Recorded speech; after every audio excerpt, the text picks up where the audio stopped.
Welcome to Trust the Journey, episode 13. I'm Melanie Curtis. And I'm Jason Maletsky. Our mission is to live, laugh, love, and learn together with you. We're here to create conscious connections, to grow and contribute through our practice of openness, honesty, vulnerability, humility, and trust.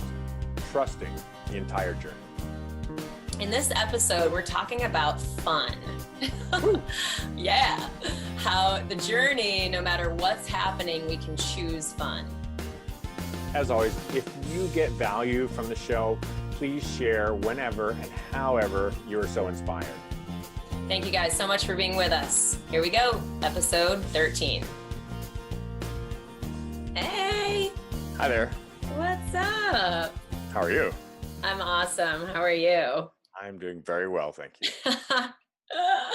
I love it. We both have some new situations. Definitely. Yeah. I love it. I love it. I actually just I enjoy, this is the same room, but I don't know, I just like the new approach. It feels airier, brighter. Yeah, changing it up. The light's still going on. It's great. So yay, you've got some big changes going on. Yeah, I'm in Norway right now. I'm in a small town that has a population of 6. Oh my God, are you serious? Yeah, it's called Lisebotn, Norway. It's the very end of a long fjord. And there's a lot more people here than the 6 who are actual residents because there's a power station that's based out of the fjord here. Cool. But it is really just a tour, a little pass-through summer place that people come. And I'm here for a couple months teaching base jumping and just enjoying being here. Yeah, that's super cool. Awesome. Yay. We can certainly go on with that. I don't even know where to begin because I feel like there's so many things I could say about today's topic of this idea of confidence, how is it this is fun, what we're doing, growth, the projects that we take on, how do people access that? How does it show up in, our experiences and what would we say about that to people who are this is hard as opposed to this is fun? You know what? The topic is so on point for a lot of things that are happening in my life right now. I was walking up a mountain a couple of days ago with some friends who just got here, and I love walking up mountains. I was walking up a mountain the other day. Yeah. And hashtag no big deal. So it's one of those things that if you look up the hill and you're like, oh my God, this is so hard, and you get lost in the struggle of going up the mountain, it's hard. Yeah. It's brutal. It's the metaphor of climbing the mountain is the spiritual metaphor, right? It's the literal spiritual metaphor. It's perfect because I look over at my friend and she's just oh my God, this is horrible. Just fighting her way up the mountain. And I'm over there and I'm looking at myself going, this is awesome. And I'm just in love with going up the mountain. So, yeah. And literally that conversation happened between some other friends on one previous, and I looked over at them and I'm like, wow, it must be a really fun time that you're having over there because I don't think you are. I think you're having a really terrible time because the attitude that's been brought towards it is, I hate this. Yeah. And conversely, or adversely, I'm there with my headphone on, just loving this hill, loving the deep breaths of air, the heart pumping, the the shaking in the knees and the legs as they struggle to go up the mountain. So it's everything. Attitude's everything. Right? It's so everything. It's funny. Truly, this is how I feel about personal growth. You know what I mean? The spiritual mountain, as you point to, I really and truly, and it's not this was something that occurred instantly in my personal growth journey. The feelings and pain when we go through that stuff, when we're growing, the challenge of expansion of self and the tearing down of old mindsets, that sort of breakdown of the ego, that spiritual sort of tear down and rebuild, when I mean, certainly in my experience, it at times very painful, but like over time, I feel like I've just very clearly connected to how amazing it is to do that, to grow and expand, to like lean into these, you know, aligned mindsets and just like bigger goals and deeper values, such that the pain, the struggle actually is like incites almost an excitement in me now. When I find myself challenged, I'm like, oh yes, this is growth.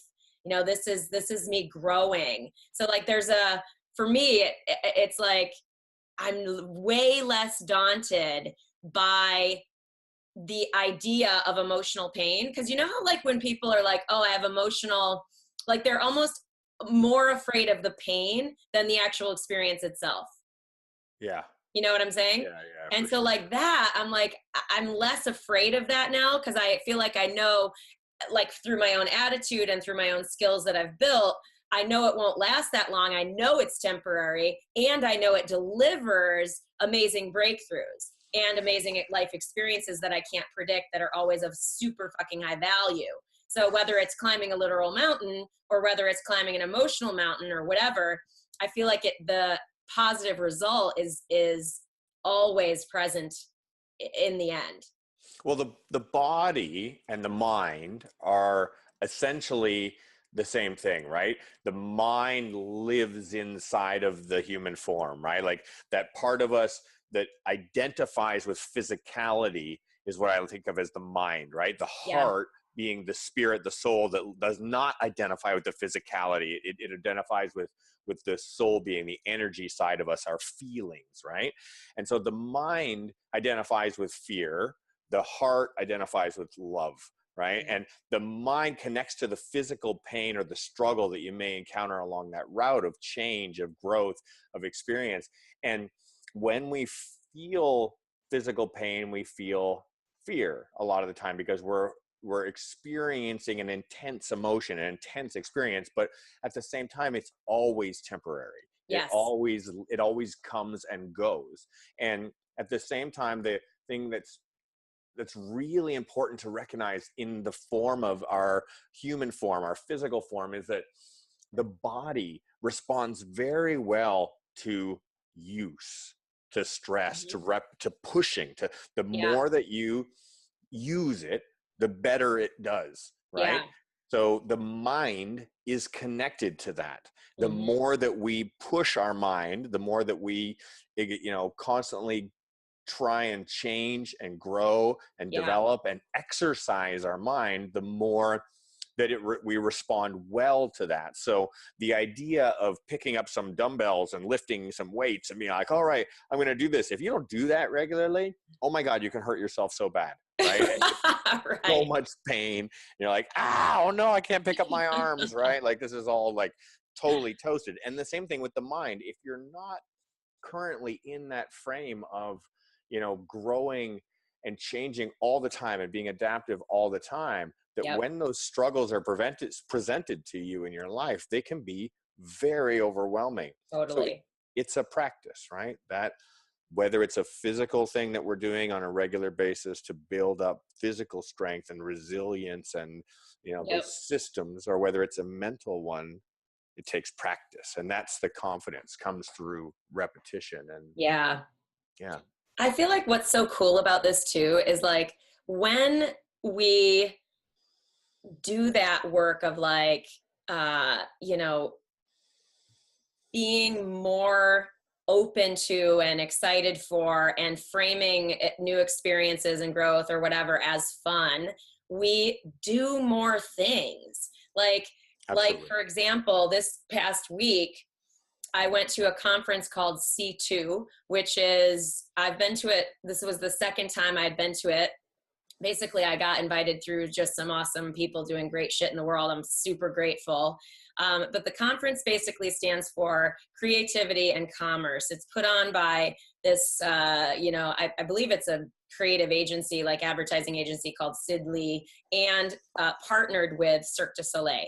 So there's this like total amazing merge of like creativity, art, and business and new technology and just what is basically growing and happening. So I bring this up not to be like, oh, I'm so cool, I went to this cool event. It's more because of what this event stands for. It's this idea of like creative collisions and ideas that don't seemingly fit, where I think at the very base, we're entrenched in the idea of this is hard and this is scary, the mind and all that stuff. So to even introduce the idea of this could be fun, this actually maybe isn't hard, or maybe this is awesome, but I'm not looking at it like that. That's one thing. But also just, for example, like me going at all by myself, like, yeah, I had new people there, but I went by myself. You know what I mean? Yeah. Like that theoretically for some would be very scary. You know what I Yeah. mean? Instead of being like, oh, this could be fun. I'm going to meet some new people, most likely. I'll likely deepen relationships with people that I met a couple of years ago when I went the last time. Like I'll get some new ideas from the amazing speakers and workshops and whatever, and all of that stuff.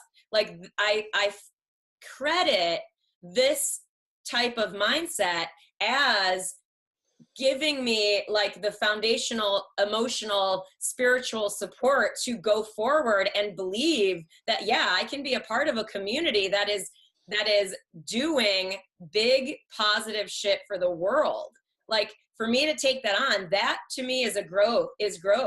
You know what I mean? Like, yeah, I feel like I'm making a contribution here when I sit here and I do my Facebook lives and I write my blogs and stuff like that.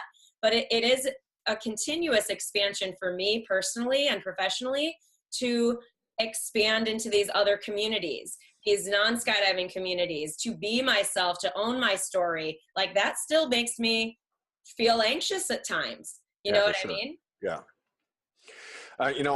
You got me thinking about the fun side of it. I identify with enjoying the struggle. I like to choose things in my life that are going to be difficult to overcome because it is about the journey. It Yeah. is about the hardships that you're going to endure, and relatively the joys that you're going to experience during the process of the journey of heading towards whatever it is that you're working to accomplish. And in a lot of ways, I feel like it's important to remember that in the beginning, you really need to be comfortable to being uncomfortable and allowing yourself to know that the confidence that you're applying is false confidence. And that's Right. okay. It's okay to be false confident. It's okay to know that you're walking in to whatever you're doing inexperienced, Yeah. unprepared, and not having the full confidence that you want to have because you haven't done it yet. Yeah. It So points to both sides of the house, right? Because yeah, we can talk about, oh, you know what? You need to work on your mindset. And if you have this mindset of this is fun or I'm confident or whatever, then you'll feel better and you'll be able to perform better. Alternatively, there's the other side of the house of like, you are and very likely will not feel confident, nor will it feel fun. And the action is what then incites the new mindset. You know what I mean? So both, I think, are valuable ways to put, or valuable directions or sides to put energy, like to work on mindset and go, what do I believe? Can I connect to the idea before I take action that this is fun? Maybe you can, maybe you can't. If you can't, it's then that employing courage. It's then that like, I'm going to do it anyway, despite how I feel, which yeah. I rigorously stand for. Because if we just do things based on what we feel, it is so likely that we will play small in life. And so that's when the action then is like, no, the action is what's going to deliver me that mindset and feeling I'm after. It's, especially with the entry into anything new, when you are talking about your first few steps onto something, you're generally going to be really terrible at it, right? Like Totally. even if you're really good, like a natural person who's like an achiever at things, who does things, Yeah. a natural kind of thing, Right. you're still internally having major struggles with elements of whatever it is that you're trying to learn, and you'll walk away with it oftentimes frustrated or wiped out, like you hit your limit, you did everything you could, and you had some gains, but it felt overwhelming. It felt like the entire process was a lot, and you may have gotten, it may have been too much for you, or you hit your limits. Yeah. But the more times that you approach it, the more times that you repeat that and are willing to go through it, the more it becomes familiar, and you learn the skills that are necessary to navigate those spaces. I'm going to throw one out there that's been a current topic for myself, because Great. I like challenges. And I think the one that lately I'm working on the most, consciously making choices to try and become better at, is being people. Oh, I'm And sorry, Jay, you cut out. Say that again. What you're the working bit on is what? is communicating. I'm Okay. working on being involved with people in groups and circumstances and projects and situations, working environments, and coming up with ways to find our way through a group problem, and Awesome. using communication as the big piece of that. And it's not easy, and I don't have the experience. I mean, I'm practicing, and I don't always feel confident when I get to a spot where I'm like, I don't know what to do right now, like which Yeah. word to choose or which way to drive it. But the choice to be okay with that, and even just to take it to this point and go, that's as far as I can take it, but I'm working on it, Yeah. you know? That's huge. It's cool that you bring that up, because it's like I see that a lot in the life coaching work that I do, because like it's easy to sort of look at that from a physical standpoint. Like we can talk about skydiving easily and be like, yeah, you don't have any skydives, you can't do a 360 in place. That makes sense. You don't know how to do it yet. You're working on it. Eventually you'll be able to do a 360 in place. It's oftentimes that I'll see this with people, and have certainly seen it in myself, is when you have like a breakthrough around like an old pattern, for example. Like you have an aha moment of like, oh, I am not expressing my needs because I am afraid of rejection, or whatever, some sort of baseline pattern that might be, Yeah. coming from past experiences where you've had experienced rejection and really assigned it as a painful, less than experience, that type of thing, such that it informs unconsciously your behavior going forward, that you then stay silent. You don't say what you need. You want people to like you. That type of, those actions start to come up as like a patterned behavior. So we can have an aha moment around that. Like if you're in growth work with a, life coach, therapist, whatever, you have an aha moment of like, oh my God, wow, that from way back then, oh, I see that's why I'm not expressing my needs. But now it's like a time for me to start expressing that. Now I bring all this up to say that is, people often think that the aha moment should mean that the behavior then changes, that they shouldn't feel anxiety around expressing their needs, when that's just not the case. Because almost always there's years and years and years and years and years of the patterned behavior. People are very, very good at the old way of doing things. And so when they think like, oh, why is it so hard for me to express myself? Why is it so hard for me? Why am I so scared to say what I want and what I need? Like, you know what I mean? Like that's just an emotional, like an example of what I've witnessed certainly in myself and other people, where you think like, oh, you should just automatically be good at expressing your needs. When really it's like, no, you're not good at that yet. You don't have much experience, because you've got years of not expressing it. Does that make sense? Yeah, it's about practice, right? And Yeah. immediately, I mean, the word practice is a really powerful word, because I think about it in the yoga sense when I like to use the word practice, because there is no perfect yoga, right? It Yeah. is about practice. It is about the experience of doing, about the being present while you attempt to do something in a way that you would like to do it, Yep. and you've observed yourself not doing it that way. And really, that's perfection of yoga, is being able to observe yourself not achieving what you would like to achieve, but I love recognizing that. Yeah, recognizing in the process that that's the whole goal, is being present to your imperfections and allowing them to go by, and Yeah, not being attached to those imperfections. So as exactly. as a beginner yogi, you walk in for your first time ever of a yoga class, and you're like, okay, I don't have a clue. I'm going to try and copy this and listen to that, and super awkward and uncomfortable, and and trying to find your way along something you haven't done before. It's not going to feel good. It's going to feel scary. Yep. It's going to feel unfamiliar. You're going to feel a lack of confidence. All these pieces that are typical with any type of practice, right? Yeah. Like taking a music lesson. If you're going to try to learn to play the piano, oh my God, it's going to sound terrible the first time, right? And Yep. maybe for a long time after. So it is about that willingness to put ourselves out there and just observe our efficiencies and inefficiencies of what we're doing, and not have an attachment to either. Yeah. When we do something well, you're like, oh, that was great. Okay, it's over. Yep. Don't keep it and say I'm great Yep. and make the self great.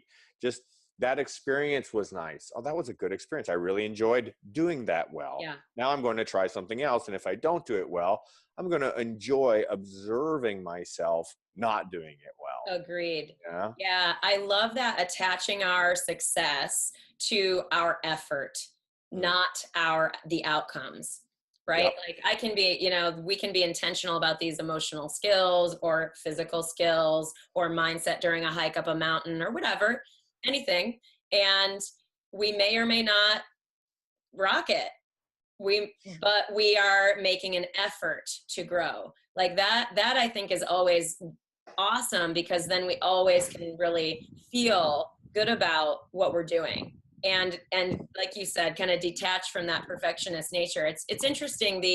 I, I I often feel very grateful for skydiving and my time and experience in skydiving, because it's one area in my life where I feel like have multiple touch points. So like as I grow in experience in other areas that I care about, like, life coaching, being a speaker, business owner, whatever, I look to my skydiving experience and go, oh yeah, it really did. It took some time and effort for me to feel like calm and for me to Oh, feel yeah. confident. Like it did take some iteration for me to feel confident and at ease as a skydiving coach, for example, or as a person socially in skydiving. You know what I mean? Because I say that because it's like bringing it up in terms of social attachments, and like, because it doesn't necessarily just have to be a goal. It can be about interacting with other people, whatever it is that we want. You know what I mean? So when people find themselves in a social scenario where that anxiety comes up, like that's just a good example for me, where like I go to this conference and I might have a moment of anxiety where I'm like feeling that imposter syndrome, right? Yeah. I don't know, have we touched on imposter syndrome We yet? haven't. We haven't. I've been Okay. actually interested to hear a little bit more about your versions of it. Yeah, it's very normal for high achievers, because, and I don't say that as a like, oh, I'm a high achiever. That's awesome. I'm so hot right now. Oh my I say, God. yeah, I it's basically a sort of dumbing down of ourselves and our ability and our like what we require in order to be welcome or belong in a certain group. So for example, me going to this C2 conference, it's a lot of people doing big shit in the world. So it's like, in theory, for me to feel like I belong there, I have to connect to that idea of I'm also someone doing big shit in the world. Now, that's just a specific example of a very specific community mindset that where imposter syndrome might come up. Mm-hmm. And I say that because I tend to go back to the humanity of it all. Like that really allows me to feel like if I'm in a community of like minds and supportive, caring people, I know that I don't have to be there or be like at this certain level. Otherwise, I'm going to get found out or not be welcome there. You know what I mean? Like there's lots about this, but like even in skydiving, I've talked with this about this with many professionals over the years, how like people you would never think would have any lack of confidence or have this thought, which is prevalent in imposter syndrome, of feeling like they're going to get found out for not being as good as they are, or for being, you know what I mean? That type of thing. I have certainly felt that through my skydiving career. I can tell you that I suffer from that regularly. Yeah, it's That's a very normal normal. thing. Yeah, I can think of a list of circumstances and situations where I'm inside my head going, "Damn it, they don't know how terrible I am at this. I'm faking it right now."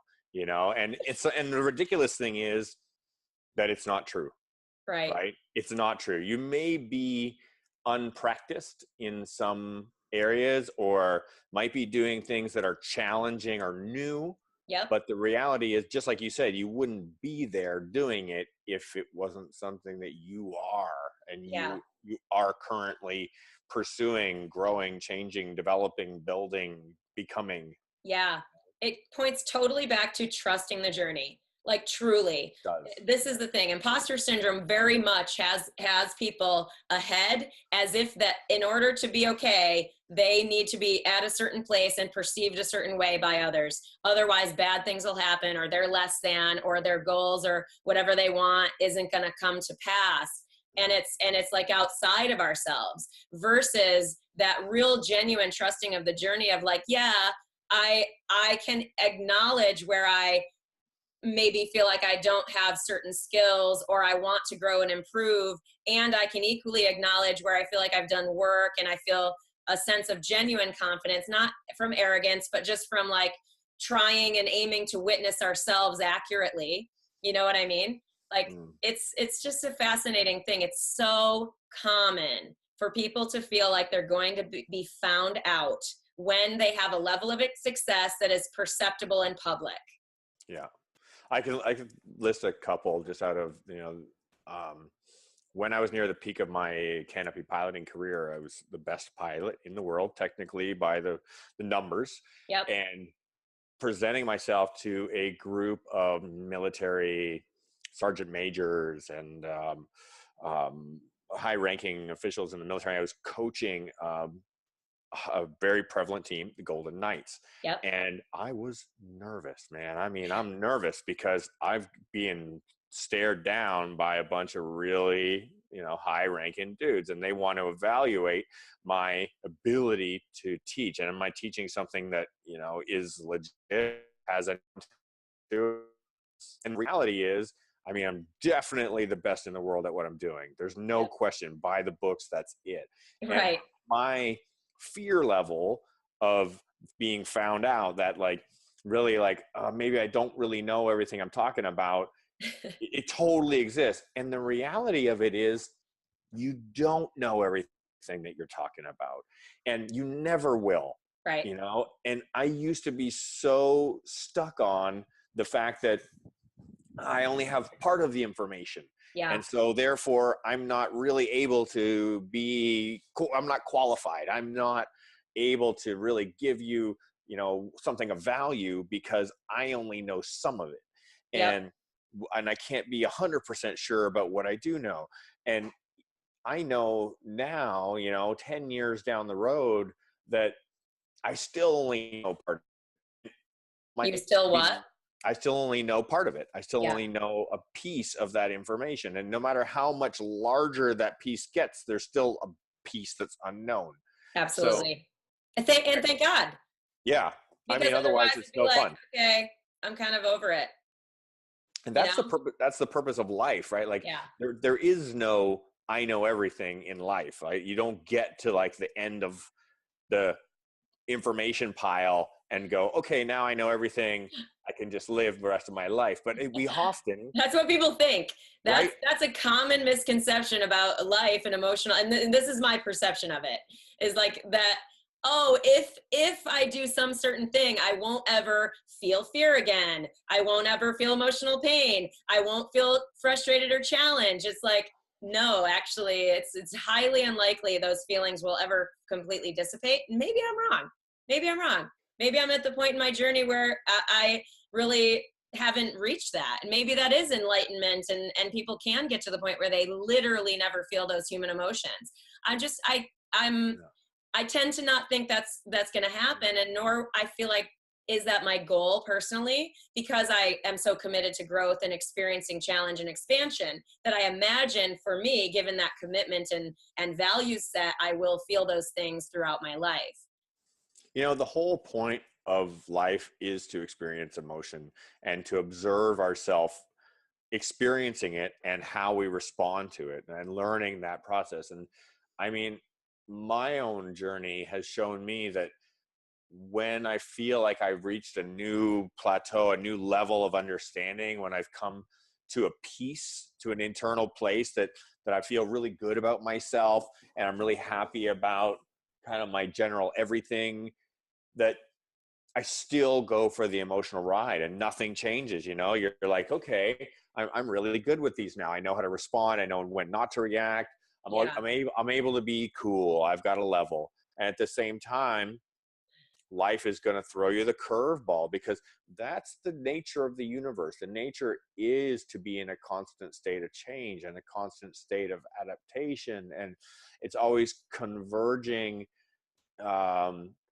The feeling of oneness, the feeling of soundness, of being like, okay, I got this, and the feeling of I don't got this, I'm out, I don't know how to respond, of like dis-ease. Those are what keep things in balance. Yeah. It's so true. I laugh. I'm laughing over here because, like, I tend to feel relatively at ease in social situations. Hmm. And I mean, this is just very long story short. I've had two instances recently in like non-skydiving communities where I like left a scenario. I ended up like feeling super stupid, like like Nice. having the like desire to like, and this is the thing, is like I laugh about this because in skydiving I have like such ease, like, and that's one of the things I was sort of pointing to, and I feel grateful about skydiving, is that I know it's possible, given I really feel like I've like gotten to a consistent, trustable ease in that community. And so to see myself in new communities sort of going through the same normal stuff, and it's totally normal and understandable. Like, I don't feel bad about myself because I acted like a fangirl dork in front of somebody I admire at C2, for example. You Yeah. know what I mean? Like, but in debriefing myself, I'm like, oh, okay. Like, I wasn't actually intentionally prepared for that to come up. Like, you know what I mean? So, okay, next time I plan to be more ready in terms of being like embracing that non-imposter syndrome like mindset, to rest in and really consciously connect to that. You know what I mean? So like if we talk about ways to get through that and get over that imposter syndrome, or ways to like diffuse that feeling, for me, it comes with some intentional mental prep ahead. That helps me a lot. Like, if I had planned sort of ahead and remembered that I would be seeing people I admire, you know what I mean? Yeah. And like kind of prepped, like, oh, it's possible and likely that I'll maybe go into like nervous mode, because it's normal. Then I probably would have more ability to get through those interactions without feeling like I went to fangirl mode, or like insecure, nervous, imposter syndrome mode. You know what Yeah. I'm saying? Totally.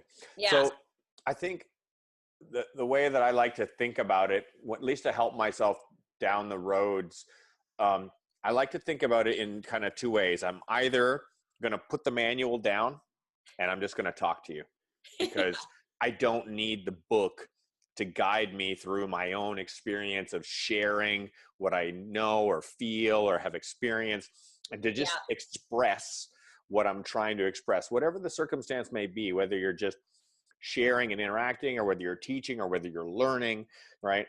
It's put the manual down and just go from what you know.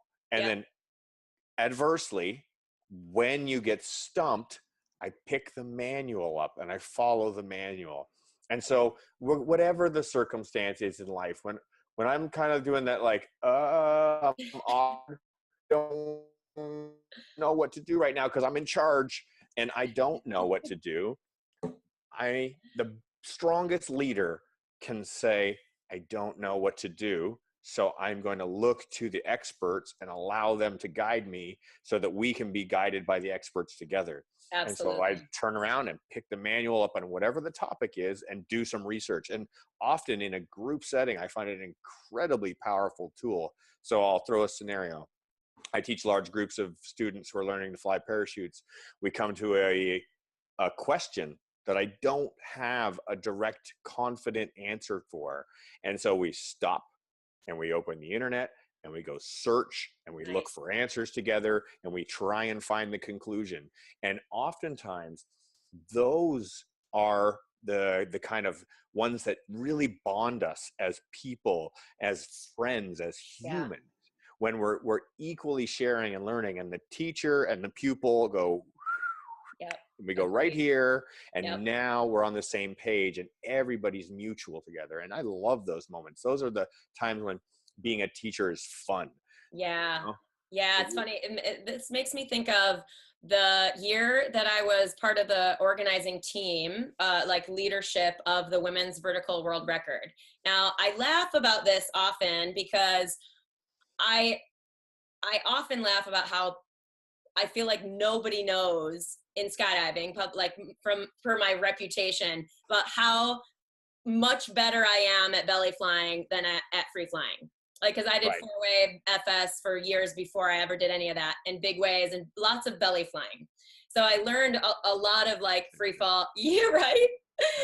So, so to end up on the leadership team of the women's vertical record, world record, it was awesome because I had many years of leadership experience already, coaching, free fall, like helping, mitigate emotions and stuff like that. And obviously at records, emotions run high and this and that. So in order to get through that, to like really feel and it like be in the leadership role in that way without feeling like, why the fuck am I on this team? Right? Like, Yeah. because of the free flying, like limited like experience free flying at that point. And again, it's not like I couldn't function in my slot. Obviously I could get there and whatever, but it wasn't certainly my strong suit in free fall, strongest suit in free fall. But where I did have in brig high value, and this is what I really leaned into in that experience itself, was I am very skilled at engaging people and helping them overcome those mindsets that get in their way, that like helping them feel welcome and included and a part of this team, no matter what their role is, whether it's on the record itself, whether it's on the B team, whether it's in a support role, whatever, like that very much, like helping people get through being cut, that type of thing. Like that's not a pleasant conversation to have theoretically, but it can be a positive experience, so that's sort of where I was like, yeah, this is where I have higher confidence in this particular situation, and the other ladies who have basically led records and done free fly records and formations with, all of their years, then awesome. I'll let them lead those parts of the thing while I learn and grow in that leadership as well. So could I do that? Yeah, I could do it. But does that make sense? Like how, like Yeah, that was absolutely. where I used my experience in a way that really benefited the team. And I'm with you also. Like if someone ever comes to me with a question and I don't know the answer, I'm always just like, I don't know that, I don't know, but I'll find out, I'll ask my network. I'll tap the people who have more experience and see where we can find that answer for you, Mhm. for us. Yeah, I've got a very similar event coming up. I'm going to be part of a big way base jumping record that's going to be happening this summer. Wow. And I'm on the organizing team, and it's a very challenging circumstance because it's very dangerous, it's very Yeah. scary, it's very fun. There's a lot of very powerful personalities, a lot of variables involved. And so I've been doing the exact same thing. I'm looking at my own strengths and trying to kind of sift through everything that I do and recognize where my true strengths lie, Yeah. and looking at the other people in the organizational team, recognize where their strengths are, Yeah. and trying to correct some of those imposter syndrome scenarios, because Yeah. there's people involved that are very, very qualified to be doing their role Right. in whatever we're doing, and helping others to recognize that they are qualified to do Yeah. so. I mean, I'm seeing one person in this team that is exceptionally looked up to. He's definitely a leader in this social group, in the skill level, Yep. in just really should be there, and they're feeling imposter syndrome, where they're like, I don't deserve to be here. I shouldn't be doing this right now. You Oh know? yeah. Yeah. Totally So, normal.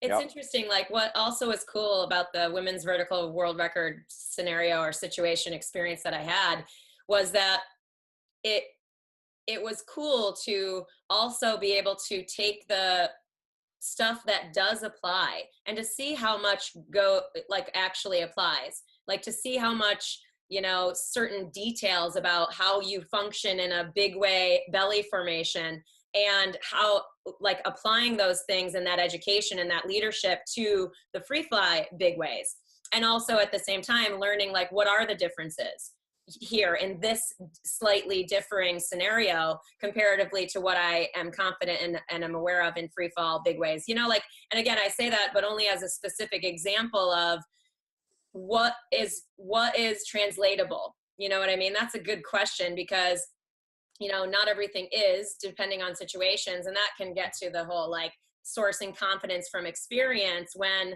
it might be sort of not accurately applied to a future situation where we think we know, we're super confident, this is what's right, whatever. That's a expanded conversation, but that's something to look at also and go like, what really does apply here? What really does mirror my past experience, and can I use here to help me in this growth experience? You know what I mean? Yeah. I also want to bring up a kind of a piece of this that it's really, I find it a huge value to share with my students and to remind myself during my own processes. The reason why we're doing anything that we're doing is to grow, right? To improve upon whatever the context of growth is, the change that we're trying to make, a change in a positive direction. And the way that we do that is not by necessarily just getting better all the time. Right. Most of the time, the way that we do it is by making mistakes, by Yes. doing things incorrectly. The large majority of our learning is done by error. Love it. So if we approach our whatever undertaking we're going for with the recognition that the reason why we're there is to do it incorrectly, so then we give ourselves the space and allow the room in our endeavors for error, for failed attempts, Yeah. then we recognize the value isn't in our successes, the value is in the failures, right? The failures are what allow us the ability to be able to identify where not to go, and Yeah. that brings in an understanding of what to do, of where to go. Yeah. So I often will start a day with new students or with return students, and a reminder to say, hey, what we're here today to do is to make a bunch of mistakes. We I love want to it. make as many as we can, but we want to keep them within a certain context. We want to make sure Right. that those mistakes don't fall outside of boundaries that are so great that they're going to have life altering repercussions, right? Love And it. so we keep our practice within a certain boundary to say that if we do anything that's too exaggerated here, it could really, like physical injury, Yeah. we could Yeah. literally break a leg or harm Yep. ourselves and change the rest of our lives. And Yep. that's a really key way to approach it. Or emotional injury, if we don't put enough effort forward and we don't risk anything, then we don't actually grow. And so where do we feel is small? We feel is shrinking from not really trying, from not really putting anything on the line. And so the mistake is in not actually putting anything up at risk. And with that, we shrink. That's much worse than oftentimes than the actual trying too hard and failing and maybe getting an injury or a repercussion, Yeah. some type of failure out of trying too much. I think that the middle ground is definitely where we want to find ourselves, right? Of like really giving it a go, Yeah. completely flopping and getting up and dusting ourselves off, whether it's emotionally or whether it's physically, and then Absolutely. giving it another go. But also, you said a word earlier that's a massively powerful word, and it was debrief. I absolutely have come to love the concept of debriefing oneself Absolutely. after an attempt to perform something. So, Absolutely. Without the debrief of self, yeah, we're, I mean, yeah, we can learn without the debrief of self, but if we want to really magnify results and growth and accelerate, like truly magnify, those debriefs are critical in a really positive way. They're available to us. You know what I mean? Like I frame that as a really great thing. Like if I take some time to reflect on what I did, what I felt. Like if I just came home from C2 and didn't sort of laugh internally and really debrief what occurred in terms of that like social like anxiety moment that I had and felt like I was a dork, like I'm cool with it. Nothing's changed. I'm nothing about how I'm like contributing to the world, what I'm committed to has changed. I'm just like, oh, that was a moment. Cool.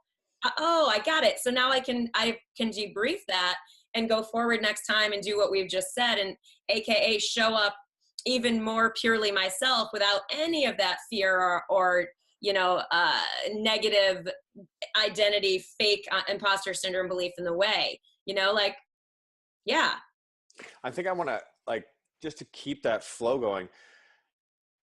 And you something and you have a series of failures that go along with it, we often look at it as a failure, right? So yeah, I'm like, okay, I went to this event because I wanted to, meet these people or do these things or make these goals for myself. And if you didn't do them, yeah, it can be, we can easily look at that as I failed and put it on the yeah, negative side of our growth pattern, right? And say this was not growth.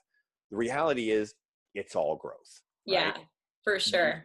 the attempts that we make to achieve anything or experience anything or whatever it may be, the value of not making it oftentimes outweighs the value of making it. Totally. And it's funny because like it also is only in our head, Oh yeah. like for example, the C2 experience, like that person, he's totally awesome. He was Yeah. super nice, super kind. Like there was no problem whatsoever with how I was, with Yeah. how I showed up. Literally no problem. So like, and that's the points to like who we're choosing to spend our time with and who supports us and stuff like that, which I'm sure will continue to talk about that as we go along. But yeah, like that's the whole feeling safe to be this way, by the people we surround ourselves with. You and I doing this, like throwing paint on the proverbial wall, as it were, to create something out of nothing. I feel safe to do that because I know and I trust you, and I believe, and we've communicated, as you brought up earlier, about like what we're doing here. We feel safe and supported to grow in this process as well, and being open to what occurs, not feeling like there are any real mistakes in this environment, but rather just exploration and expansion and creation, which I fucking so inspired by. I could go on and on. Sorry, everybody listening. I probably mentioned this 800 times throughout the, whatever, but still. So I'm going to say something to that. I'm Yeah, going to please. say I'm going to say thank you, because I found that more and more of the time I'm learning to replace the word sorry with thank you. And Yeah. often I realize more clearly of what it is that's occurring when I turn that apology into gratitude. And so this process that we are engaging right now of trusting our journey down a road of personal growth and sharing that with an audience, it is going to have bumps and fumbles and periods of like, oh, look at that. Oh my God, I can't believe how that episode went, because, you know, we certainly weren't prepared for that. I know, And then there's right? going to be these ones where we're really falling into a groove and things are going well. Well, sorry, not sorry, you know? Sorry, not sorry. It's Thank really, you. I Yeah. completely agree. It's really, thank you guys for being with us. It Yeah. really is. It really, really is. I genuinely 100% believe that.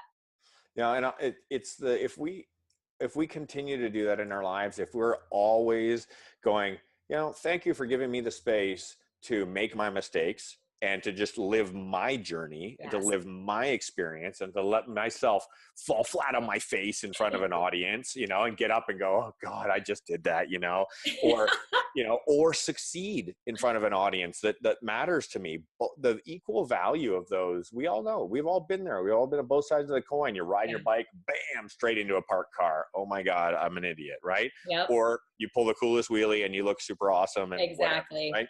Who cares? It's all just your Exactly. journey. And one of the things that I think is the funniest is we get so tied up, right? We get so into our own head, thinking everybody cares about what we're doing, Nobody right? cares. In a Nobody good cares. way. Yeah, In in a 5 seconds, good they stop way. thinking about you, you know? What? Sorry. In 5 seconds after it's over, they've stopped thinking about you and Correct. they've gone I back to say their that. own life and their own journey. And so they have no clue what's going on, you know? And you know what? They don't care, you know? No, in the good way. Like truly in the good way. And Yes. seriously, like, yeah, like this trusting the journey, trusting your people, like we learn over time who we want near us and who we are aligned with and who we are not. Again, no judgment on that either. It's Yeah. just like that's part of the journey. Who do I want close to me and why? What are they standing for now in their lives and why? You know, this person's close to me now and now we're not so close. It's like it's all part of that journey and I love that. And I feel just more and more conscious of that every day just because of the magnifying effects of alignment, of letting go of these types of limiting thoughts, of embracing these ideas of like this is fun. I'm you know purposefully and like intentionally in my life in this really open and you know desiring experience type of way, you know. So experience is either side in this very non-judgmental context. It's like, so anyway, just I could go on and on, but yeah, love it all. And any final thoughts for today, my dear? Um, you know, I was just reflecting on this kind of piece, but it's not articulating very well. I know. My mind's kind of spinning around, but I think, yeah, I got it back. Okay, I got it. One of the greatest challenges that we feel and we encounter is responsibility to others, right? Some way or shape, we always feel like we have to give up part of ourself to make space for others in our circumstances of life, whatever's going on, whether it's parents or children or coworkers or friends or relationships or whatever it may be, Right. right? Siblings, who knows? It can be any other kind of human in existence. And we find ourselves trying to make the, and you know, it's courteous, it's polite, it's, you know, it's tradition, it's the way that it's the, you know, culture, right? Yeah. But in reality, the only person that we have to make space for, the only person that we have a responsibility to ensure has the room and the space to be is ourselves. And if we do that, if we, and it's, I love this because I often tell people, I'm like, I'm a very, very selfish person. I'm okay with that because I put myself first and I do it in the right way, where my reason for being first is that if I don't put myself first, I don't truly serve anybody. Agreed. I have to make myself the priority.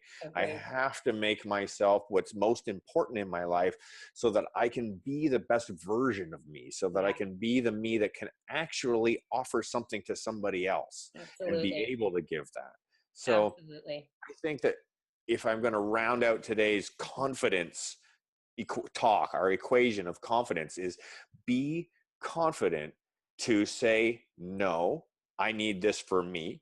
Be confident to say, yes, this is good for me. I want this in my life. No, this is not good for me. I don't want this in my life. And allow yourself that confidence to know that it's not selfishness. It's not. self-growth. It's self-change. It's self-awareness. I right? believe that is the root of how we can best contribute to others as well. Agreed. Yeah. Agreed. Right on. Mic drop on that note, my friend. Love you. Love Onward we go. Love Trust you the all. journey. Yeah. Thank you everyone for listening and being a part of the Trust the Journey family. If you got value from this episode, please pay it forward, share it online or with anyone that you think it might help. Post a funny screen grab of this episode, like when we look stupid. Yeah, tag it on Instagram and let us know your biggest takeaway. Our website and Instagram handle is @trustthejourney.today. Thank you, as always, for being with us. We love you. And remember, keep laughing, keep loving, and keep trusting the journey.